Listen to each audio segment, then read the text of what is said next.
চলতি বছরের হজযাত্রীদের ভিসা দেওয়ার কার্যক্রম শেষ হবে 29 এপ্রিল। হজযাত্রীদের সৌদি আরবে থাকার জায়গা ঠিক করার পর করতে হবে ভিসার আবেদন।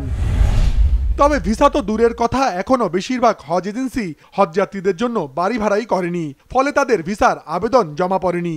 এই গাফিলতির বিরুদ্ধে ব্যবস্থা নেওয়ার কথা জানিয়েছে ধর্ম মন্ত্রণালয়। ভিসা করতে হলে ফার্স্ট হচ্ছে বাড়ি ভাড়া করতে হবে। বাড়ি ভাড়া করতে হলে ভিসা নিতে হবে তাদের আগে। ভিসার জন্য প্রথমে ওরা বলছে ওমরা ভিসা নাও, তারা বসে আছে মোনাজ্জেম ভিসার জন্য। মোনাজ্জেম কোনো স্পেশাল এরকম কোনো ভিসা না, প্রয়োজনে আপনারা ভিজিট ভিসায় যান। আমি ক্লিয়ার কাটে বলি, আপনারা যেসব এজেন্সির মাধ্যমে যাবেন তাদেরকে আপনারা প্রশ্ন করেন বাড়ি ভাড়া করছে কিনা, ভিসা হবে কিনা টাইমলি। আমরা সরকারের পক্ষ থেকে সর্বোচ্চ সহায়তা করব। যদি হাজিরা বিপদে পড়ে অবশ্যই ব্যবস্থা নেব, আমরা কঠিন ব্যবস্থা নেব।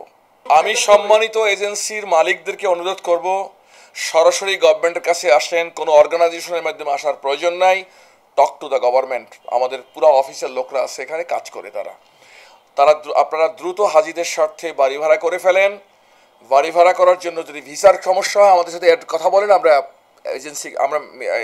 এম্বাসিকে অ্যাড্রেস করব। আমরা অলরেডি অ্যাড্রেস করতেছি। হজযাত্রী ও হাজি কল্যাণ পরিষদ বলছে, এই সমস্যার সমাধানে দ্রুত পদক্ষেপ না নিলে বিপাকে পড়বেন অধিকাংশ হজযাত্রী।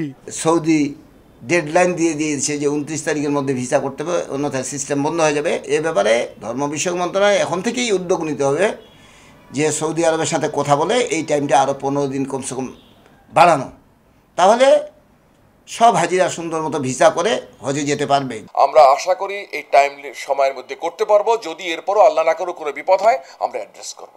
মাননীয় মন্ত্রী অলরেডি ডিও দিয়েছে, আমরা যোগাযোগ রক্ষা করতেছি। এবার 259টি হজ এজেন্সির মাধ্যমে হজে যাওয়ার অপেক্ষায় আছেন প্রায় ৭৯,০০০ জন।